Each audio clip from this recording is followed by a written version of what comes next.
And you're not an idiot. No, I'm not. One of I'm the not. smartest people Yeah. that I know. Well, I refuse to. So I go into every single interaction with everybody Yeah. believing I'm smarter than them. Yeah. Not in a conceited way, not in a I'm going to talk down to you type of way. Like even when I'm sitting here with you, there may be an area of expertise that you have, and I may concede, okay, he's studied this more than me. Mm-hmm. So sure, I may take your advice on something, right? And I may concede that you know more than me in an area, but I'm not going to concede that you're just better equipped than me to handle or to learn. Right. Yeah. And so I guess that frame of mind to me allows me, or it stops me from giving others the upper hand when I don't need to.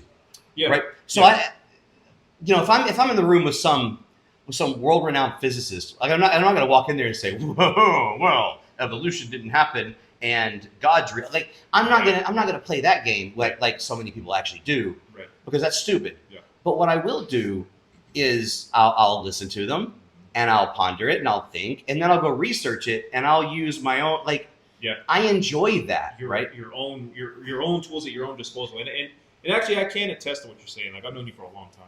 I mean, when I see you interacting with specifically new people, right? When you meet somebody for the first time, you're you. I would say probably more than you normally are, because I feel like you're testing the waters. Oh yeah, you know what I mean. You mean I go a little bit over with it? You push the boundary because if you shy that person away, or if they get pissed off at you, or whatever, you already learned something about it. It gives you some info. Yeah, sure. I gained something there. Yeah. If you're that sensitive, then it tells me that you're fragile and or you actually you don't have that knowledge base that you're pretending to have. Yeah. And that you know that if I chip away at it, I'm going to find out, I'm going to expose you. You're going to break it. And so, okay, well then I've gained some valuable knowledge now, right? Yes. And just at work, right? We have subject matter experts, obviously, and I know you're aware. There are certain ones of those that I know are solid as a rock. Yeah. As soon as I talk to them, I'm like, okay, I'm not going to be able to find where their limits are, because I'm not going to go deep enough. My knowledge isn't deep enough. Yeah. And there are others that, okay, I can easily get there, and that's fine too, because they're still doing the job that they're supposed to do. Yeah. It doesn't mean I disrespect you or that I hate you as a person or anything like that. All it means is I know where we stand, and now I know where our conversations are, and I know how to interact with you, and we would both know if I were to tell you the genius electrician that's up there, right? Yep. I would never go into a discussion with him thinking that I'm going to get the upper hand electrically on him. Right. I would never do it. That's stupid. I'm not going to. Right? But there's this one mechanic up there who I absolutely will every single time challenge him. Every time mechanically. Because I probably have the upper hand on him mechanically. And that's fine too. He's also good at his job. And I love the guy, by the way. I'm really good friends with him. But that doesn't mean I don't challenge him. I challenge him every single day. Exactly. And that's what you have to do. And it's not even necessarily that you're trying to intimidate somebody, or that you're trying to figure out somebody's soft. No, sometimes you're making them better. Yes. Like often that's what I'm doing with the one I'm talking about, the mechanic. Yeah. I'm trying to support him and make him better. Because if I find those areas where he's weaker and I can help prop him up, well, that only makes our organization better. Because now we found a weakness that we can identify, address, and fortify. Agreed. Now it's not a weakness anymore. No, right. And it's something that I kind of learned about you a long time ago, and that's something that I've always kind of admired and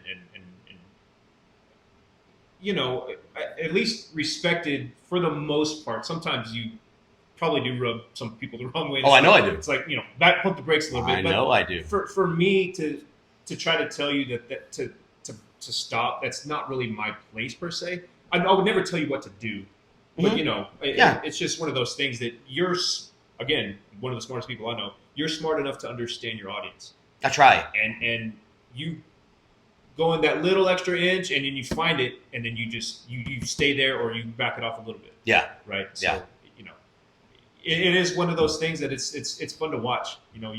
Especially when we're joking around and having fun. Well, that's my favorite know your audience time. Yeah.